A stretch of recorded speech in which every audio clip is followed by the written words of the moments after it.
Corona टीकाकरण को आसान बनाने के लिए भारत सरकार ने कोविन ऐप तैयार किया। इस प्लेटफॉर्म पर वैक्सीनेशन के लिए रजिस्ट्रेशन भी किया जाता है, जिसके बीच आज प्रधानमंत्री नरेंद्र मोदी कोविन ग्लोबल कॉन्क्लेव में हिस्सा लेंगे। पीएम मोदी इस कॉन्क्लेव में कोविन प्लेटफॉर्म को लेकर अपने विचार साझा करेंगे। साथ ही कोरोना से निपटने के लिए कोविन को वैश्विक स्तर पर डिजिटल पब्लिक गुड के रूप में पेश करेंगे। वर्चुअली तरीके से आयोजित होने वाले इस कार्यक्रम से 20 से अधिक देशों के प्रतिनिधि शामिल होंगे। पीएम मोदी इस कॉन्क्लेव में अपने विचार रखते हुए कोविन के निर्माण और विकास की कहानी सभी देशों के साथ में साझा करेंगे। इस कॉन्क्लेव में Vietnam, Peru, Mexico, Iraq, Dominican गणराज्य, पनामा, यूक्रेन, नाइजीरिया, संयुक्त अरब अमीरात और युगांडा जैसे कई देशों ने अपने स्वयं के कोरोना टीकाकरण कार्यक्रम चलाने के लिए कोविन तकनीक के बारे में सीखने की रुचि व्यक्त की है।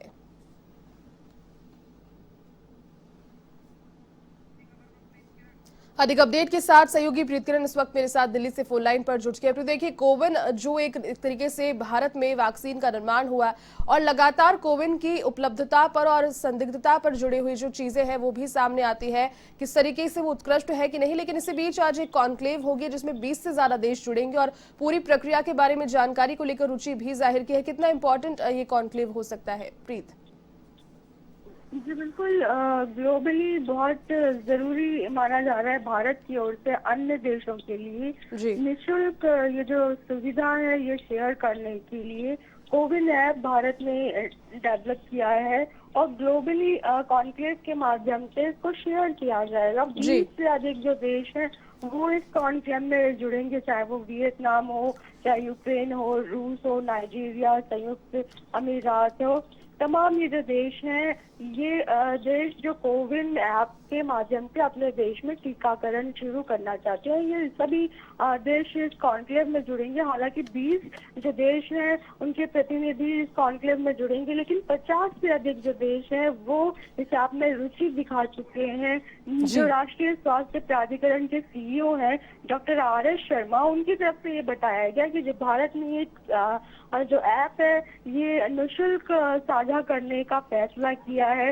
अन्य देशों में किस तरीके से टीकाकरण हो, किस तरीके से टीकाकरण की रणनीति बनाई जाए, इसका कार्यान्वयन किया जाए और आगे निगरानी किस तरीके से हो। इस ऐप के माध्यम से सभी चीजों का मूल्यांकन IT की प्रणाली के साथ में जुड़ते हुए कोविन ऐप का इस्तेमाल करते हुए किया जा सकता है। यानी कि भारत अपने देश में तो टीकाकरण कर ही रहा है, बाकी देशों में टीकाकरण की किस तरीके से रणनीति बनाई जाए, किस तरीके से इसको आसान बनाया जाए। वो देश जहाँ पर टीकाकरण अभी मुश्किल से लोगों तक पहुँच पा रहा है वहाँ उसको किस तरीके से आसान बनाया जाए। डिजिटली भारत क्योंकि अन्य देशों से बहुत ज्यादा विकसित है, ऐसे में अन्य देशों से ये जो प्रणाली है डिजिटल प्रणाली निःशुल्क भारत की ओर से साझा की जाएगी। दोपहर 3 बजे केंद्रीय स्वास्थ्य मंत्री डॉक्टर हर्षवर्धन इस कॉन्क्लेव का उद्घाटन करेंगे और प्रधानमंत्री मोदी खुद इसमें जुड़ेंगे और कोविन ऐप के बारे में बताएंगे कि किस तरीके से